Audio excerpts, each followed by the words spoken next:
Bonjour Julien, Bonjour, merci d'avoir accepté de participer à l'émission. c'est un plaisir pour moi.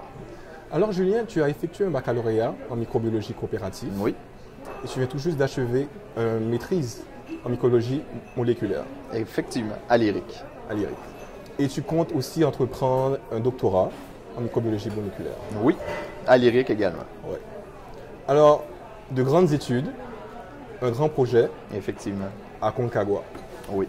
6962 mètres, Précisément, effectivement. situé à plus de 8700 km de Montréal, Oui, température variant entre plus 31 et moins 37 degrés Celsius. extrême quand même, extrême. Julien, je dois vraiment t'avouer que rien qu'en répétant ces caractéristiques, je transpire et je tremble C'est à ça. l'idée d'aller escalader la montagne. C'est un gros défi, effectivement. C'est pourtant ce que vous avez décidé de faire. Ah oui, et j'ai très hâte de l'effectuer. Pour moi, Escalader c'est vraiment un rêve que je chéris depuis près de 6 ans. Ça fait quand même vraiment longtemps. Ça fait longtemps que je fais du trekking dans ma jeunesse que je fais ça. Et j'adore ça. Et j'ai eu la chance, même en 2011, d'effectuer une ascension, une première d'un haut mont en Bolivie de 6000 mètres. Ça a été vraiment une expérience incroyable, vraiment. Là. Difficile physiquement, mentalement, mais ça l'a, on peut le dire, allumé la flamme pour les hautes montagnes. Deuxième raison, c'est plus côté les coupures gouvernementales. La recherche en soi, en santé en général au Canada, va pas bien de ces temps-ci. Il y a eu des coupures au gouvernement fédéral, au gouvernement provincial l'année passée, qui vont affecter la recherche dans les prochaines années. Puis ça, c'est pas négligeable. Et étant quelqu'un qui fait de la recherche sur le cancer depuis quelques années, c'est venu me toucher. Et justement, c'est pour ça que j'ai décidé de mettre sur pied un projet comme ça pour faire le défi symbolique qui est mon rêve, et en plus de ramasser des fonds pour la recherche sur le cancer, qui va mal en ce moment dû aux coupures que je viens de mentionner. Je suppose qu'escalader la Concagua demande une préparation physique particulière. Bien sûr. Si par exemple, disons que moi, je décide de vous accompagner, j'ai déjà escaladé le Mont-Royal, Ok. C'est quand même pas mal. C'est très haut, ça. C'est pas mal. C'est le sommet de Montréal, quand même. Donc, Ouais. est-ce qu'il y a un entraînement spécifique auquel je devrais m'appliquer pour pouvoir justement pouvoir monter la montagne? C'est quand même difficile à répondre comme question parce que l'entraînement spécifique qu'il faut essayer de monter le plus, c'est côté aérobie. Ok. Fait que ton VO2 max, qu'on appelle, c'est la capacité d'oxygène que tu peux absorber. Vu qu'on monte en altitude, la quantité d'oxygène diminue.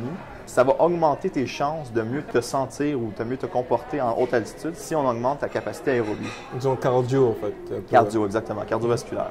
Ça, on peut le faire.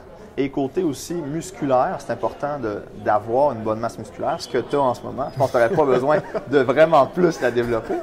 Mais quand même, c'est important parce que, surtout en expédition indépendante, on traîne tout notre équipement qui peut monter jusqu'à une charge de 60-70 livres qu'on va traîner durant toute l'expédition. Fait que c'est pas négligeable. Il faut s'entraîner musculaire et aérobie. C'est pas mal les deux entraînements spécifiques à faire. Un marathon dure en général 4 heures, 4-5 heures. C'est vrai. Et sur le trajet du marathon, on retrouve toilettes, fontaines. Mais je suppose qu'à 4000 mètres, il n'y a pas de fontaine, il n'y a pas de toilettes du genre. Alors, comment se fait votre approvisionnement en eau, en nourriture, et etc. Côté toilette, on est chanceux. Au camp de base, il y a souvent des cabines, comme des espèces de genre, cabines bleues là, qu'on retrouve au marathon souvent. Et les camps de Ça, base, c'est combien, sur combien de... Le camp de base, c'est 4300 mètres environ, Oh, ok. au-dessus du niveau de la mer. Ok. Fait que c'est déjà assez élevé, Ouais, c'est mais on retrouve quand même des toilettes publiques à cet endroit-là. Passé le camp de base, il n'y a plus vraiment de toilettes chimiques ou toilettes publiques. Donc, on est obligé, surtout passé 5000 mètres, de traîner tous nos besoins dans notre sac. Donc ça, il faut être alerte avant de s'embarquer dans un projet comme ça, que c'est pas rose, c'est hostile cette montagne-là. Il y a des, comme tu l'as mentionné au début, des températures extrêmes au début, ça peut aller chaleur, froid. Ouais. Et côté nourriture, il faut aussi tout prévoir, vu qu'on est une expédition, nous, indépendante. Il faut avoir tout pensé du jour 1 au jour 20, jusqu'à temps qu'on rentre dans le parc de la Concagua et qu'on ressort, il faut être totalement indépendant.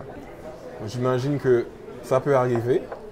Disons qu'un membre de votre équipe, arrivé au peut-être, je sais pas, 4300 mètres, vous dit, bon, les gars, j'aime bien le projet, je vous aime bien, mais je pense que je vais descendre. Qu'on s'y file pas ou Ouais, c'est ça. qu'il se sent pas bien. Effectivement, ça se peut. Et ça, il faut le prévoir aussi. Exactement. Parce que, comme j'ai dit, c'est pas sûr que toute l'équipe va se rendre au sommet. Même c'est très peu probable que les 6 membres de l'équipe se rendent en haut. Est-ce que vous avez une stratégie pour faire face? Oui, justement, puisqu'on est 6, on essaie de les placer en groupe de 2 selon leur force aérobique. Fait qu'on va essayer de prévoir un peu si il y a les deux les moins en forme de l'équipe, même s'ils sont entraînés fort. On dit ils ont peut-être moins de chance, ils vont être ensemble. C'est triste, mais s'il y en a un des deux qui se sent malade puis l'autre se sent bien, on va dire les deux sont obligés de descendre. Parce qu'on ne veut pas laisser une personne à elle-même sur la montagne. Il n'y a pas d'ascenseur, là. C'est dangereux. Là. Ça vous est déjà arrivé qu'un membre abandonne dans tes anciennes Dans mon expéditions? ancienne expédition en Bolivie, aux 6000 mètres, on était 3 initialement. Moi, ma copine et une de ses amies. Puis son amie, elle a eu des problèmes de hanche. Fait qu'elle a été obligée d'arrêter durant l'expédition, peut-être à...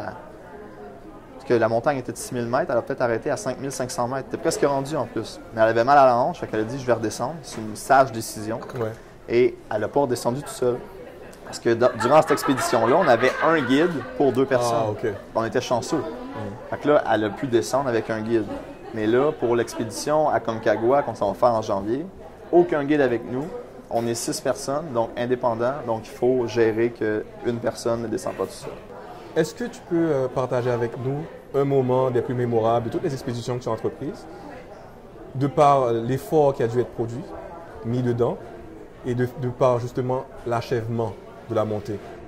J'en ai pas mal, mais vu que j'en ai une d'en haut de 6000 mètres, Ouais. je peux pas choisir celle-là. C'est sûr et certain, parce que l'expédition en haut de 6000 mètres, de un, était dangereuse, parce qu'on l'a faite en 3 jours. C'est extrêmement rapide. Si on la compare 3 jours, à wow. la Concagua, qui est juste 900 mètres plus haut que celle en Bolivie où j'ai monté, c'est 20 jours. Donc, 3 jours pour monter un 6000 mètres, 20 jours pour monter un 6900. Wow. C'était vraiment un rythme soutenu tout le long, Ouais. mais assez lent. C'est 1 pas par seconde. Ça, c'est impressionnant. Là. Tu peux pas aller plus vite que 1 pas par seconde. Tu es un grand-père, tu es une personne âgée. Là. Ouais. Tu marches, puis tu as un piolet qui te sert comme canne, donc tu te sens vraiment comme une personne âgée. Tu montes tranquillement jusqu'au sommet, puis c'est soutenu durant 7 heures de temps. Le dernier camp de base pour la montagne, pour aller au sommet, c'était à 5200 mètres. Fait qu'il nous restait, durant la nuit, on partait, puis il nous restait 800 mètres à monter. Ça prend 7 heures, 7-8 heures à monter les derniers 800 mètres. Wow. T'es comme, ouais, c'est long, là.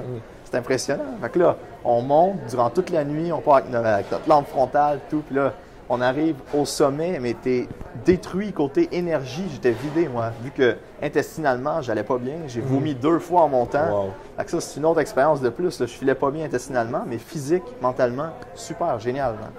Là, on arrive au sommet. Durant ce temps-là, il y a une des personnes, comme j'ai mentionné, sa hanche est redescendue. Il restait moi et ma copine. On est super, genre, pas énervé, mais il manque d'énergie. Tu sais, Ouais, t'es exténué, ça, je cherchais. Ouais, vidé. Puis t'es super content d'arriver au sommet. Ça fait 7 heures que tu marches à un rythme lent. Puis là, t'arrives finalement. Puis vu qu'on est parti durant la nuit, t'arrives, c'est le lever du soleil en plus. Tu as toutes les couleurs. Puis t'es au sommet du monde, on dirait la montagne la plus haute dans les environs. Puis c'est magnifique. Fait que là, tout ce qu'on a fait au sommet, nous, c'est pleurer durant 5 minutes, moi et ma copine. On était comme, wow, c'est vraiment un moment fort. Là. Un des moments les plus forts que j'ai vécu dans ma vie, c'était là. Parce que c'était tout mélangé. C'était la joie, la peur aussi, parce que tu es extrêmement élevé en altitude, puis la beauté aussi. C'est fort, c'est un beau moment. Il y a aussi la préparation financière. Oui. Si je parcours votre dossier, disons, je vois par exemple chaussures, $800, les bottes, le permis d'ascension, $700, ce qui fait en tout, je pense par personne, autour de $11 000 par personne. Comment prévoyez-vous récolter les fonds pour justement entreprendre votre projet?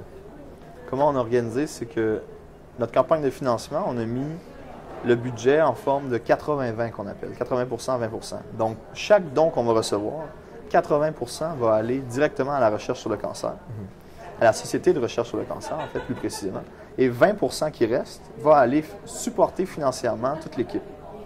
Pour l'équipement, pour l'achat d'équipement, pour l'achat des permis d'ascension, les billets d'avion. On va essayer de se faire commanditer, mais si on ne réussit pas, c'est là que va aller l'argent aussi, fait que ça va supporter. Et on va organiser 4 événements de financement durant l'année, différents, à différentes places, pour essayer de, théoriquement, ramasser 40 000 $ environ. Il y en a un qui serait un spectacle de musique afro-brésilienne. Le deuxième, ce serait un tournoi corporatif sportif, tournoi sportif corporatif, j'aurais dû dire. Et ça, ce serait des compagnies qui viendraient justement amener leurs employés pour faire les tournois de tennis, badminton, hockey COSUM et volleyball de plage. Et ça va se situer au Tennis 13 à Laval. Ouais. Le troisième événement, ce serait une petite fête universitaire qu'on va organiser où il va y avoir une dégustation de bière à faire. Donc, un petit événement bien sympa. Et le quatrième, ce serait un spectacle des humoristes de la relève, donc d'humour.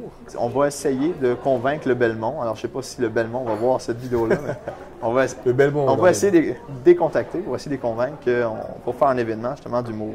Et en même temps, on va avoir un encan chinois, ou encan silencieux qu'on dit, pour vendre des items qu'on aurait pu avoir des compagnies durant l'année et faire du profit là-dessus aussi. Si tu devais défendre ton projet devant nos spectateurs ici, qui nous regardent, devant les sponsors, devant les investisseurs, quels sont les 4 mots que tu pourrais utiliser pour le décrire et pourquoi ces mots-là? Difficile comme dernière question quand même, mais il faut quand même que je réfléchisse un peu. Les 4 mots qui te viennent dans la tête, 4 mots pour décrire ça. Ouais, vendre. Je dirais volonté, parce que côté projet, pour mettre un projet en place comme ça prend énormément de volonté. Pour monter en haut de la montagne, ça en demande aussi énormément de volonté, force mentale. Donc, volonté serait mon premier mot. Puis, en même temps, je peux faire le lien. Ceux qui combattent le cancer, ça leur demande énormément de volonté. Fait que volonté, c'est un mot central. Je trouve que facile pour moi de sortir ce mot-là pour ça. Sinon, cancer, c'est sûr, ça représente bien mon projet en général.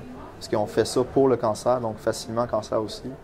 Montagne, c'est l'autre volet du projet. Fait que c'est difficile à négliger, ce mot-là non plus. Et équipe, je dirais. Parce qu'on est une équipe pour faire ça. Je ne suis pas tout seul. Il y a une équipe derrière moi, une équipe. On va le faire en équipe. Puis on espère justement que ça va bien aller. Et ce, pour tous les membres d'équipe. Ce seraient les 4 mots, je dirais. Alors Julien, je te remercie. C'est un plaisir, d'avoir participé à notre émission. Et je te souhaite bon courage et énormément de succès pour ton projet. Merci beaucoup, sincèrement. Ça en fait vraiment un grand plaisir de venir discuter de mon projet avec toi. Et on va peut-être se revoir aussi. Et je vais te donner des nouvelles si on réussit à monter au sommet. avec vous. Bien sûr, bien sûr. On va voir, on ne sait jamais. Alors merci Julien. C'est un plaisir. Ceci met fin à notre émission. Merci beaucoup de nous avoir suivis. Et nous vous invitons à nous suivre sur notre page Facebook, Twitter, YouTube, Vimeo, sur tous les supports médiatiques. Alors à la prochaine et merci. Ça jase avec Jean-Claude.